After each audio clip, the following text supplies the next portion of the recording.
నమస్తే, welcome to సత్యగ్రహి. నేను శివాని. హైదరాబాద్లో మీకు ఇల్లుందా? నా సొంత ప్లాట్ ఉంది, నాకేం ఇబ్బంది లేదని ధీమాగా ఉన్నారా? లేక రీసెంట్గా కొన్న ఓపెన్ ప్లాట్ చూసుకొని మురిసిపోతున్నారా? అయితే తస్మాత్ జాగ్రత్త. ఎందుకంటే మీ కష్టార్జితంతో కొనుగోలు చేసిన ఆస్తి ఇప్పుడు మీ పేరు మీద ఉందో లేదో గ్యారంటీ లేదు.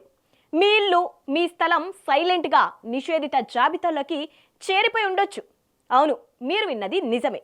ప్రస్తుతం గ్రేటర్ హైదరాబాద్ వ్యాప్తంగా నెలకొన్న అతిపెద్ద గందరగోళం ఇది.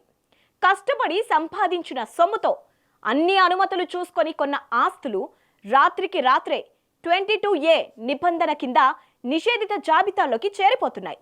అసలు మీ ఆస్తి ప్రభుత్వ భూమిగా మారిందా, లేక వాటిపై నిషేధపు ముద్ర పడిందా?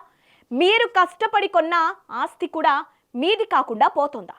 కొన్ని సంచలన నిజాలు చెప్పబోతున్నా, స్కిప్ చేయకుండా చివరి దాకా వాచ్ చేయండి. మహానగరం నిషేధిత జాబితాలో చేరింది.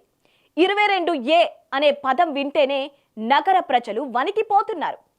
జీవితకాలం కష్టార్జితంతో సంపాదించుకున్న ఇల్లు, స్థలం, ఆస్తిపై హక్కులు కోల్పోయి తీవ్రమైన ఆందోళనలో ఉన్నారు. గ్రేటర్ హైదరాబాద్ వ్యాప్తంగా ఎక్కడ చూసినా, ఏ ఇద్దరు కలిసినా నిషేధిత జాబితాపైనే చర్చ జరుగుతోంది. నగరంలోని ఏ ఇల్లు నిషేధిత జాబితాలో ఉందో తెలియని గందరగోళ పరిస్థితులు నెలకొన్నాయి. గ్రేటర్ పరిధిలో 1,00,000కు పైగానే పార్టీలు రెవెన్యూ రికార్డుల ప్రకారం 22A జాబితాలో చేరినట్లు తెలుస్తోంది. ఎలాంటి నోటీసులు, ప్రకటనలు లేకుండా, కుట్టు చప్పుడు కాకుండా ప్రజల కష్టార్జితంతో అన్ని అనుమతులతో కొనుక్కున్న నిర్మాణాలు, స్థలాలను రెవెన్యూ అధికారులు నిషేధిత జాబితా 22Aలోని ULC జీ సర్కారీ పేరిట చేర్చేశారు. మీ ఆస్తి కూడా మీకు తెలియకుండానే నిషేధిత జాబితాలోకి వెళ్ళింది తెలుసా అని పేపర్లు ఉన్నాయి. చట్ట ప్రకారం రిజిస్ట్రేషన్ చేసుకున్నాం, మా ప్లాట్ను, ఇంటిని రోజు చూసుకుంటున్నాం, మాకేం ఇబ్బంది లేదు అని అనుకుంటున్నారేమో. అంత లేదు. మీకు తెలియకుండానే మీ ఆస్తి ప్లాట్ లిస్ట్లోకి వెళ్ళింది. కావాలంటే ఒకసారి చెక్ చేసుకోండి. మాకున్న ఇన్ఫర్మేషన్ ప్రకారం గ్రేటర్ హైదరాబాద్ పరిధిలో దాదాపు 1,00,000 ఇండ్లు, ఆస్తులను ప్రభుత్వం నిషేధిత జాబితాలో చేర్చినట్లు తెలుస్తోంది. ఇది ఎలా బయటపడిందంటే, GHMCలో చాలా మందికి ఆస్తులు ఉంటాయి కదా. అలా ఆస్తులున్న కొందరు వ్యక్తులు తమ అత్యవసర అవసరాల కోసం, అంటే పిల్లల చదువులు, పెళ్లిళ్ళు లేదా వైద్య ఖర్చుల కోసం ఇంటినో, ప్లాట్నో అమ్మడానికి సబ్ రిజిస్టర్ ఆఫీస్కి వెళ్లారంట. వారికి అక్కడ మైండ్ బ్లాక్ అయ్యే షాక్ తగిలింది. మీ ఆస్తి 22A నిషేధిత జాబితాలో ఉంది, దీనికి రిజిస్ట్రేషన్ చేయడం కుదరదు అని సబ్ రిజిస్టర్లు చేతులెత్తేస్తున్నట్లు తెలుస్తోంది. పోనీ ఎవరికైనా లీజ్కి ఇద్దామన్నా లీజ్ డిడ్ కూడా కావడం లేదు. సొంత ఆస్తి ఓనర్లకు కూడా తెలియకుండా నిషేధిత జాబితాలోకి వెళ్ళింది.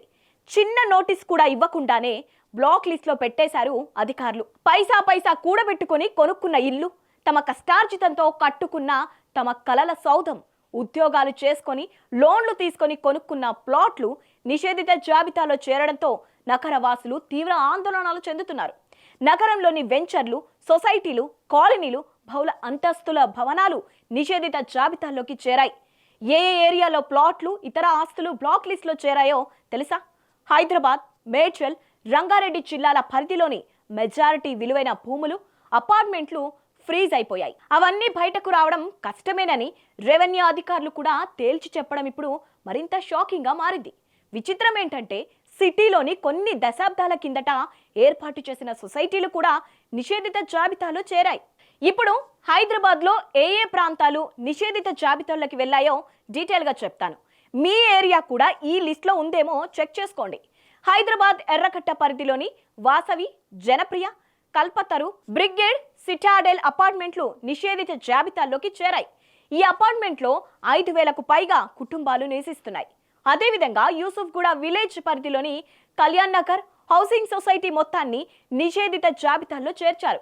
Banjara hills, film Nagar, MLA colony, Panjagutta, Srinagar colony, Jubilee hills, SR Nagar, Ameerpet, Khairatabad ప్రాంతాల్లోని వందలాది ఇళ్లను ఇదే తరహాలో 22A జాబితాల్లో చేర్చారు.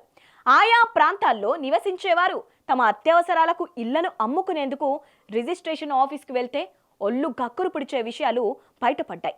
అదేవిధంగా ఫతేనగర్ పరిధిలోని సనత్ నగర్ ఇండస్ట్రియల్ ఏరియాను ఉమ్మడి రాష్ట్రంలోని కాంగ్రెస్ ప్రభుత్వం రెసిడెన్షియల్ ప్రాంతంగా గుర్తించింది. ఇప్పుడు ఆ ప్రాంతం అంతా నిషేధిత జాబితాలోకి వచ్చింది. అదేవిధంగా ఉప్పల్ మున్సిపాలిటీ పరిధిలోని స్వరూప్ నగర్తో పాటు పలు కాలనీల్లో కలిపి దాదాపుగా 1000 ఎకరాలు కనుమరుగయ్యాయి. ఈ భూములన్నీ నిషేధిత జాబితాలో చేరాయి. ఎన్ఓసి ఉంటేనే రిజిస్ట్రేషన్ చేస్తామని రెవెన్యూ అధికారులు తేల్చేస్తున్నారు. ఆ ఎన్ఓసి రాక బాధితులు అయోమయంలో ఉన్నారు. ఇప్పుడు ఒక బాధితుడి గురించి వివరిస్తా. ఆయన పడిన కష్టమేంటో మీకు కూడా తెలుస్తోంది. ఒక ప్రైవేట్ కంపెనీలో పనిచేసే ఉద్యోగి ఉన్నారు. ఆయన తన 20 ఏళ్ల ఉద్యోగ జీవితంలో సంపాదించిందంతా కూడబెట్టుకొని ఇంట్లో ఉన్న బంగారాన్ని కూడా తాకట్టు పెట్టి పిఎఫ్ డబ్బులు మొత్తం విడిపించుకొని 45 లక్షలకు ప్లాట్ కొందామని ఒక వ్యక్తికి అడ్వాన్స్ ఇచ్చారు. సేల్ డిడ్ అయ్యాక మిగిలిన డబ్బు కోసం లోన్కు దరఖాస్తు చేసుకున్నారు. యజమానితో జీపీఏ చేయించుకున్నారు. ఆ తర్వాత 2 నెలలకు రిజిస్ట్రేషన్ చేయించడానికి బంజారాహిల్స్ సబ్ రిజిస్ట్రేషన్ కార్యాలయానికి వెళ్తే ఆ భూమి నిషేధిత జాబితాలో చేరింది. రిజిస్ట్రేషన్ కుదరని తేల్చేశారు. నేను చెప్పింది ఒక్కరి బాధనే. ఇలాంటి బాధితులు ఇప్పుడు వేలల్లో ఉన్నారు. ఒకవేళ మీలో ఎవరికైనా ఇలాంటి ఇబ్బందే పడి ఉంటే కామెంట్ చేయండి. మీ గురించి కూడా ఒకసారి వీడియో చేద్దాం. అసలు ఎందుకు ఇప్పుడు హఠాత్తుగా 22A వచ్చింది? ఎందుకు ప్లాట్లు, ఇల్లు నిషేధిత జాబితాల్లోకి వెళ్ళాయి? ఈ ప్రశ్నలకు సమాధానం తెలిస్తే ఎవరైనా షాక్ అవ్వాల్సిందే. నిషేధిత జాబితా పేరుతో కాంగ్రెస్ ప్రభుత్వం, అధికార పార్టీ ప్రజాప్రతినిధులు వాళ్ళ అనునాయులు కాసుల వేటకు తెరలేపారంట. నిజమైన ప్రభుత్వ భూములను వదిలేసి దశాబ్దాలుగా రైతులు, మధ్యతరగతి ప్రజలు ఉంటున్న ఆస్తులను కావాలనే నిషేధిత జాబితాల్లో చేర్చి బేరాసారాలతో భారీ మొత్తంలో డబ్బులు గుంజుతున్నట్లు తెలుస్తోంది. పైరవీలు, ఎన్ఓసీల పేరుతో బాధితుల వద్ద గద్దల్లా వాలిపోయి లాయర్ల ఫీజులు, అధికారుల లంచాల రూపంలో కోట్లాది రూపాయలు కొల్లగొడుతున్నారు. బాధితులు కలెక్టర్లు, సబ్ రిజిస్టర్ చుట్టూ తిరగలేక ఎంతో కొంత ముట్ట చెప్పి అత్యవసర పరిస్థితిలో లక్షలు పోడగొట్టుకుంటున్నారు. అయితే ఈ దందా అధికార పార్టీ నేతల అనుచరులు, పెద్దల అనునయులే చేస్తున్నట్లు పెద్ద ఎత్తున ప్రచారం జరుగుతుంది. ఇలాంటి దారుణాలు సినిమాల్లో చూసాం తప్ప నిజ జీవితంలో ఇప్పుడే ఫస్ట్ టైం చూడటం అంటారా? అంతే కదా మరి. ఎందుకైనా మంచిది హైదరాబాద్లోని మీ ఆస్తి పరిస్థితి ఏమిటో మీరు కూడా ఒకసారి చెక్ చేసుకోవడం చాలా అవసరం. రిజిస్ట్రేషన్ పోర్టల్లో మీ ఆస్తి సర్వే నంబర్ నిషేధిత జాబితాలో ఉందో లేదో చూసుకోండి. మీరు సేఫా, లేక మీ ఆస్తి కూడా ఇలాంటి సమస్యల్లో చిక్కుకుందా అనేది చెక్ చేసుకోండి. ఈ 22A నిషేధిత జాబితా అంశంపై మీ అభిప్రాయాన్ని కింద కామెంట్ బాక్స్లో ఖచ్చితంగా తెలియజేయండి. ఈ వీడియో నచ్చినట్టయితే లైక్ చేయండి, షేర్ చేయండి. ఇలాంటి పొలిటికల్ అప్డేట్స్ కోసం మా సత్యాగ్రహి ఛానల్ని ఇప్పుడే సబ్స్క్రైబ్ చేసుకోండి.